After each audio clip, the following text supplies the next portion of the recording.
Balancing chemical equations, core concepts. अगर आपको equation को बैलेंस करना नहीं आता तो आप केमिस्ट्री की कैलकुलेशन नहीं कर सकते। Why we balance chemical equation? Because of Antony Leviezer, he formulated the law of conservation of mass. He stated that mass is neither created nor destroyed in a chemical reaction. Students, remember the term law. Law उस वक्त बनता है जब किसी भी scientist का concept universal accepted हो और हर लॉ की अपनी एक खास स्टेटमेंट होती है। स्टूडेंट्स, लेवाइजर ने बताया कि total number of atom for each element must be identical on both side, कि किसी भी इक्वेशन में दो टर्म्स होती हैं, एक रिएक्टेंट और प्रोडक्ट, उनके एटम्स जो है वो आइडेंटिकल होते हैं। Next, what is a chemical equation? Students, chemical equation में दो चीज़ें प्रेजेंट होती हैं, एक रिएक्टेंट और दूसरा प्रोडक्ट। स्टूडेंट्स, रिएक्टेंट हम कहते हैं कोई भी ऐसा सब्सटेंस जो रिएक्शंस में पार्टिसिपेट कर रहा हो। Starting substance located on the left side और रिएक्टेंट हमेशा लेफ्ट साइड पर होगा। What is product? New substance form by the reaction found on the right side. जो न्यू सब्सटेंस फॉर्म हो रहा है किसी भी रिएक्शन से वो कहलाता है प्रोडक्ट और उसे हम राइट साइड पर लिखते हैं।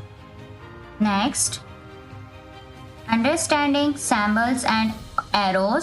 Students, look at this, single arrow, double arrow. What is the mean of? Students, कोई भी रिएक्शन अगर सिंगल एरो से रिप्रेजेंटेड है, इट्स मीन वो फॉरवर्ड रिएक्शन है that goes to completion. Students, reactant से प्रोडक्ट बन रहा है। अगर रिएक्टेंट से प्रोडक्ट बन रहा है तो उसे हम रिएक्शन को सिंगल एरो से रिप्रेजेंट करेंगे, और अगर डबल एरो कहीं पे भी आपको किसी भी इक्वेशन में नजर आ रहा है, इट्स मीन वो रिएक्शन आपके पास रिवर्सिबल रिएक्शन है। मीन्स रिएक्टेंट से प्रोडक्ट बन रहा है, प्रोडक्ट से रिएक्टेंट बन रहा है। State symbols. स्टूडेंट्स, अगर किसी भी इक्वेशन में आपको एस नजर आ रहा है या एस लिखा हुआ है, इट्स मीन वो सॉलिड है।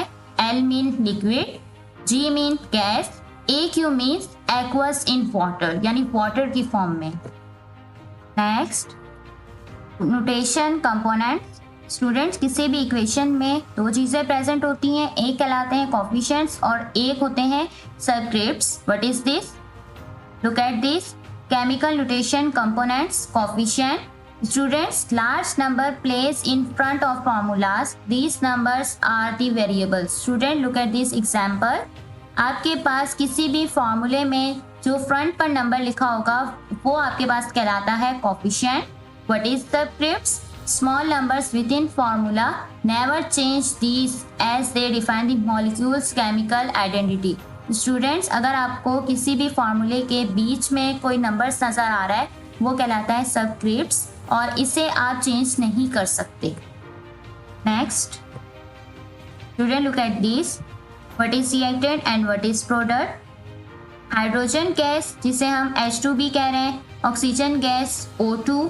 ऑक्सीजन गैस इंडिविजुअल कभी भी एग्जिट नहीं करती, वो हमेशा मॉलिक्यूल के फॉर्म में होगी। Students, hydrogen gas and oxygen gas जब आपके पास दो रिएक्टेंट जो है वो मिलते हैं, दे फॉर्म प्रोडक्ट। तो प्रोडक्ट में हमारे पास क्या बन रहा है? Water. Next, water synthesis example. Water की सिंथेसिस कैसे हो रही है? When hydrogen and oxygen react they form water. In this reaction, two molecules of hydrogen gas and one molecule of oxygen gas react to form two molecule of liquid water. Students, look at this, 2 2s are 4. 4 hydrogen present है reactant में, 2 oxygen present है reactant में, and then 2 oxygen and 4 hydrogen present है product में। Next, look at this students, these numbers are represented as coefficient. Gas state में molecule exit कर रहे हैं, वाटर जो है वो लिक्विड स्टेट में एग्जिट कर रहा है। Next, students, the 4 step balancing work flow. To balance any equation, follow these 4 steps. First, write the unbalanced chemical formula. Count the atom on each side. Adjust using coefficient. Verify that both sides are equal. How to balance chemical equations? Balancing chemical equations. Stepwise decomposition of potassium chloride oxide. Student, के sample है आपके पास potassium का, Cl symbol है chlorine, O symbol है आपके पास oxygen. Student सबसे पहले step 1 में हम क्या करते हैं, कोई भी इक्वेशन है सिंपल हम उसे लिखेंगे। स्टेप 2 में हम क्या करते हैं, बैलेंस आइटम। स्टूडेंट्स हमारे पास इक्वेशन में दो चीज़ें प्रेजेंट है, रिएक्टेंट, प्रोडक्ट। स्टूडेंट रिएक्टेंट में के आपके पास देखें यहाँ कोई आपको नंबर नहीं नजर आ रहा, इट्स मीन 1। क्लोराइड भी आपके पास 1 है एंड ऑक्सीजन आपके पास 3 एटम्स हैं।